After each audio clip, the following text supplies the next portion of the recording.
Assalamualaikum warahmatullahi wabarakatuh. Selamat malam. Perkenalkan, nama saya Musyifi Fakihi dari kelas sore dengan nomor DIN 2019 53031. Untuk pada kesempatan malam hari ini, saya akan menerangkan tentang sistem informasi akuntansi dalam proses bisnis toko bunga. Jadi, bagaimanakah itu? Mari. Yang pertama, di era teknologi ini, perkembangan sistem dan teknologi informasi menjadi hal yang sangat penting. Perkembangan teknologi informasi ini disebabkan karena adanya sebuah kebutuhan organisasi untuk mengembangkan sistem dan aktivitas-aktivitas operasional dengan baik dan tepat. Secara keterkaitannya, teknologi informasi dihubungkan dengan pemrosesan data yang membangun dua atau lebih sistem yang saling berhubungan dengan cara yang berbeda dan karakteristik yang berbeda pula. Proses bisnis toko bunga. Proses bisnis toko bunga umumnya masih menggunakan cara manual. Namun, beberapa e-commerce mulai melirik bisnis ini dengan membuat sistem manual dalam toko bunga menjadi sistem online. Apa keuntungan dari sistem online toko bunga? Mari kita simak. Yang pertama, keuntungan dari sistem online yang pertama adalah meningkatkan produktivitas.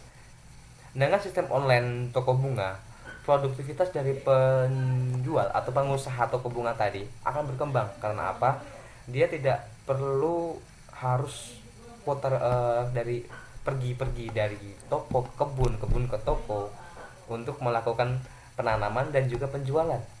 Dengan adanya sistem online, pengusaha dapat menerima pembelian dan juga mengirim barang dari kebun saat dia mungkin sedang menanam bunga seperti itu. Yang kedua, mempermudah pelanggan.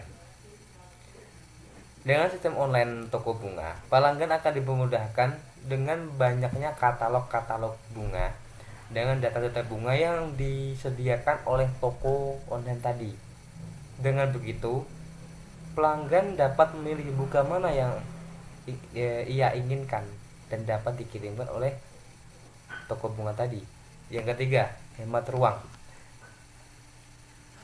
Dengan sistem online,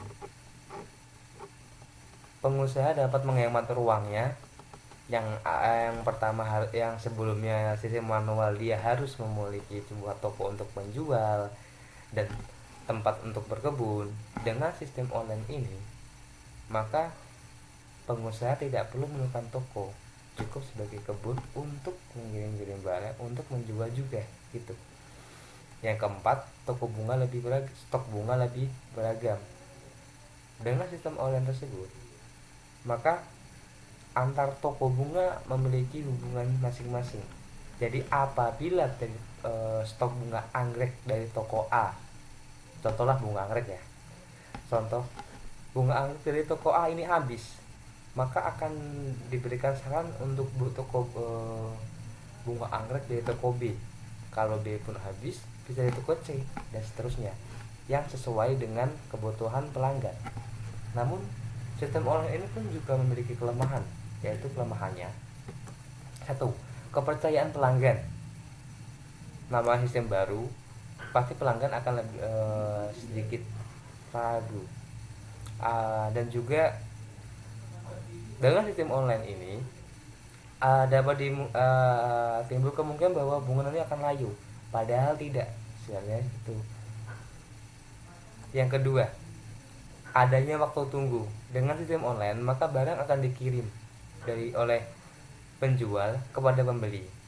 Nah, waktu tunggu ini juga menjadi sebuah kelemahan yang apabila dia saat pembelian manual pembeli dapat melihat langsung bunganya, kemudian mengambil dan langsung membayar. Dengan sistem online ini, pelanggan harus memesan dulu, melihat katalog, membayar, dan menunggu untuk bunganya dikirim. Yang ketiga, minat pelanggan masih kecil. Sistem yang baru pasti masih sedikit minat. Namun, perlahan tapi pasti, apabila dapat diterapkan secara optimal, maka ketiga kelemahan ini pun juga dapat diminimalkan. Proses bisnis yang berjalan dari toko bunga adalah sebagai berikut. Proses bisnis dalam sistem penjualan toko bunga dimulai dengan pembeli yang memilih bunga yang sudah ada dalam katalog.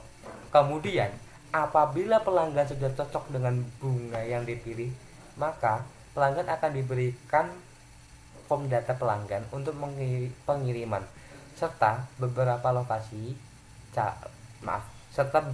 cabang toko bunga terdekat sesuai dengan data pelanggan. Selanjutnya, apabila sudah lengkap data pelanggan, juga pelanggan sudah memilih dari cabang mana pesanan dikirim, maka pelanggan akan melakukan pembayaran sesuai tagihan. Untuk selanjutnya, bunga pesanan akan dikirim oleh cabang terdekat sesuai dengan alamat pelanggan dalam data pelanggan. Berikut protap dari sistem toko bunga tadi. Yang pertama, pelanggan akan memilih bunga dari katalog. Apabila dia tidak cocok, maka akan langsung menghentikan. Namun apabila dia cocok, maka dia akan memesan bunga. Pesanan bunga tersebut akan menghasilkan data pelanggan untuk diisi oleh pelanggan. Data pelanggan ini berisi tentang alamat pelanggan, nama pelanggan, alamat pelanggan di mana, dan nomor telepon, seperti itu. Kemudian dari data pelanggan tersebut, maka sistem akan mencarikan dari cabang terdekat, toko bunga cabang terdekat yang mana sih itu. Apabila sudah ketemu, maka akan ditampilkan cabang terdekat. Setelah memilih cabang terdekat, maka akan ada lagi sebuah pilihan apakah bunga tersedia. Apabila tersedia, maka akan melakukan proses pembayaran. Apabila tidak tersedia, maka sistem akan mencari stok di cabang terdekat lainnya hingga dia dapat, kemudian dilakukan pembayaran. Setelah pembayaran selesai, maka bunga akan kirim bunga kepada pelanggan tentunya, seperti itu.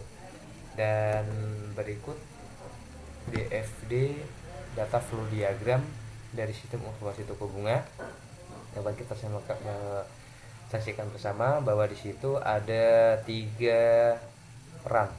Yang pertama pelanggan, yang kedua pengunjung, dan yang ketiga administrator.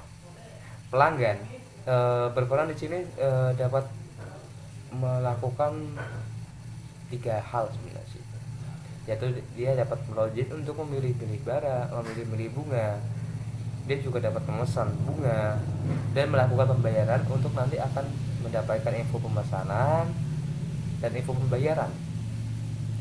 Pengunjung pun dapat melihat katalog bunga setelah dia memasukkan info data pengunjung tadi, info data pribadi mereka. Nah, kemudian di sini sebuah sistem juga memerlukan administrator. Maka dari itu administrator di sistem informasi toko bunga berperan sebagai penyedia stok barang, penyedia katalog, informasi pemesanan barang dan pembayaran barang, serta pengiriman barang, seperti itu. Jadi kesimpulannya, proses bisnis yang berjalan di dalam toko bunga memiliki alih sederhana bagi pebisnis, juga bagi pelanggan yang akan membeli bunga di toko, sehingga pebisnis dapat meminimalisir kejadian bunga layu sebelum sampai tujuan. Kemudian pelanggan dapat memilih bunga sesuai yang diinginkannya sesuai data pada katalog toko, sehingga baik pengusaha toko bunga maupun pelanggan dapat meningkatkan produktivitasnya. Terima kasih. Demikian presentasi dari saya, Musibiyah Fakihi, nomor NIM 2019-53031. Mohon maafkan apabila ada kekurangan dan juga mic yang sedikit berdengung karena memang ada keterbatasan. Sudah seperti itu. Terima kasih. Selamat malam. Assalamualaikum warahmatullahi wabarakatuh.